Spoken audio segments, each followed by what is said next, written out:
1835 के अंदर एक एजुकेशन पॉलिसी लेकर आई जाती है। भारतीय इतिहासकार मैक्यूले को टर्मिनेटर के नाम से जानते हैं और उसको पर्यायवाची माना जाता है कल्चरल एस्ट्रेंजमेंट का। मतलब उनकी स्ट्रेटेजी थी कि यहां के लोगों को यहां की सभ्यता से अलग कर दिया जाएगा तो ये आजादी के बारे में नहीं सोचेंगे और जैसा चाहती है ब्रिटेन सरकार वैसा ही ये करेंगे। और 1835 के अंदर ही जो इनकी स्ट्रेटेजी थी उसको माना जाता है कि हिंदुओं को हिंदुत्ववाद से अलग करने की एक स्ट्रेटेजी है। इस बात के ऊपर गौर करिए कि ये मैक्यूले कोई दार्शनिक या एजुकेशनलिस्ट नहीं थे, वो चेयरमैन थे लॉ कमीशन के 1835 के अंदर। यानी कि ब्रिटानिया लॉ जो भारत के ऊपर थोपे गए थे वो उसको थोपने की स्ट्रेटेजी बना रहे थे यहां पर बैठे बैठे। अब इस बात को समझिए कि यहां के लोग अगर अंग्रेजी कानून समझ ही नहीं पाएंगे तो उसको एप्लीकेबल कैसे करेंगे। अंग्रेजी कानून को स्थापित करने के लिए यहां पर कुछ लोगों को अंग्रेजी पढ़ाना भी जरूरी था और हिंदुओं को हिंदुत्ववाद से अलग करना भी जरूरी था। अब 1835 से लेके 1885 के अंदर हम आ जाते हैं जब कांग्रेस की स्थापना की गई थी।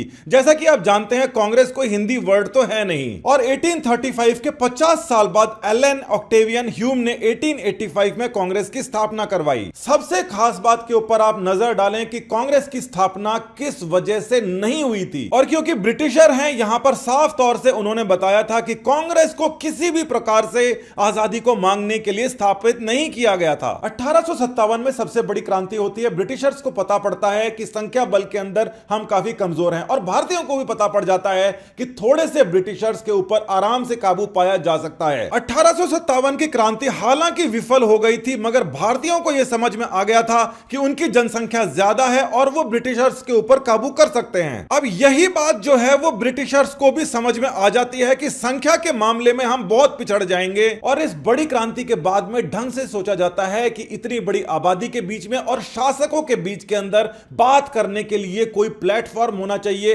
जिसको ब्रिटिशर्स को तैयार करना ही पड़ेगा। तो 1835 के अंदर अंग्रेजी सीखने की जो बात है वो भारत के अंदर बहुत तेजी से बढ़ रही थी और ब्रिटिशर्स भी ये चाहते थे कि इस अंग्रेजी को लोग सीखें और उन्हीं लोगों के साथ में जो कि अंग्रेजी बोलते थे समझ सकते थे साथ में मिलकर 72 बुद्धिजीवियों को साथ में मिलकर कांग्रेस की स्थापना करी गई। इंडियन नेशनल कांग्रेस की वेबसाइट के ऊपर आप देख सकते हैं कि ये जो पहला अधिवेशन है इसके बारे में पूरी जानकारी यहां पर उपलब्ध है मगर जो उपलब्ध नहीं है वो है ये वाली फोटो। कोई भी बड़ी संस्था होती है वो अपने फाउंडर्स के बारे में अपनी वेबसाइट के ऊपर जरूर डाल के रखती है कि उसके फाउंडर्स कौन है। जैसे कि भारतीय जनता पार्टी, उनकी वेबसाइट के ऊपर अगर आप जाकर देखेंगे तो आपको पता पड़ जाएगा कि ना सिर्फ वो अपने फाउंडर्स के बारे में सारी की सारी बात रखते हैं साथ ही उनके विचार भी वहां पर आराम से देखे जा सकते हैं कि कौन से उनके विचार है और इन विचारों को अलग अलग जगह भारतीय जनता पार्टी प्रचारित प्रसारित भी करती रहती है। मगर कांग्रेस पार्टी के फाउंडर्स के बारे में आपको कांग्रेस की वेबसाइट के ऊपर दिखाई नहीं देगा, उनकी विचारधारा के बारे में दिखाई नहीं देगा।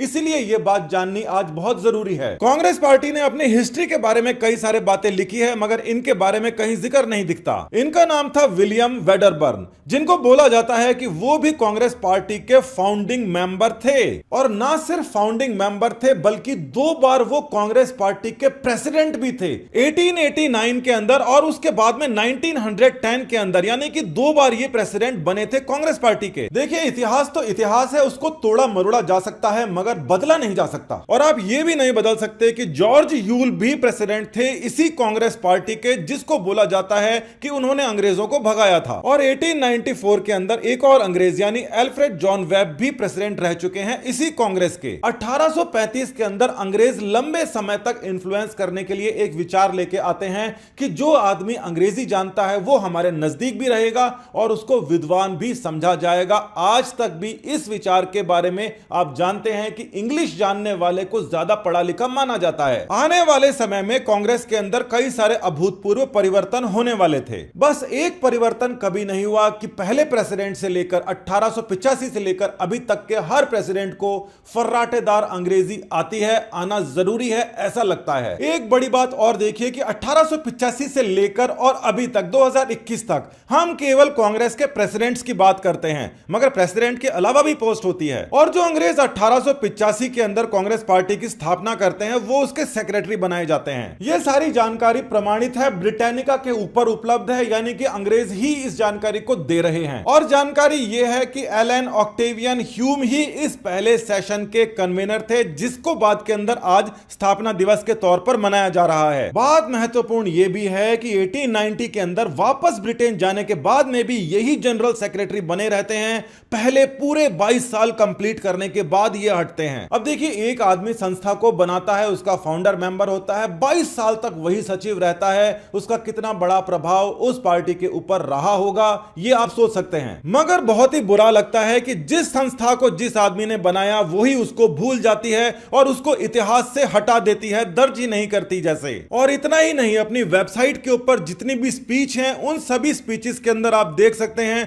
कि 1906 से पहले की सभी स्पीचेस गायब की जा चुकी हैं। हो सकता है कि गायब नहीं की हो, बस उनको लगाई नहीं हो, मगर ऐसा तो हो नहीं सकता कि 1885 से लेकर 1906 तक किसी ने कितने सारे अधिवेशन बुलाए, उसके अंदर किसी ने कोई स्पीच ही नहीं दी हो। आए हैं तो कुछ तो बोलेंगे ही। तो 1885 से लेकर 1906 तक कांग्रेस के अंदर क्या चला, इस बारे में कांग्रेस की खुद की वेबसाइट भी कोई जानकारी नहीं रखती। समय के साथ में कोई भी संस्था बढ़ती है और उसके अंदर कई अभूतपूर्व परिवर्तन होते हैं, इसीलिए उनकी विचारधारा बदल जाती है। कांग्रेस पार्टी के बारे में क्या कहा जाता है? बेवरली निकोलस के हिसाब से कांग्रेस पार्टी 100% अनकॉम्प्रोमाइजिंग एग्जाम्पल है फांसीवाद का। उनके हिसाब से ये नाजियों से भी ज्यादा खतरनाक फांसीवाद का एग्जाम्पल है। फांसीवाद का मतलब होता है कोई भी एक नस्ल, कोई भी एक रीजन को या फिर किसी भी एक परिवार को सबसे ऊपर मानना, मतलब उस परिवार में जो कुछ कह दिया उसके अलावा कुछ भी सच नहीं है। अब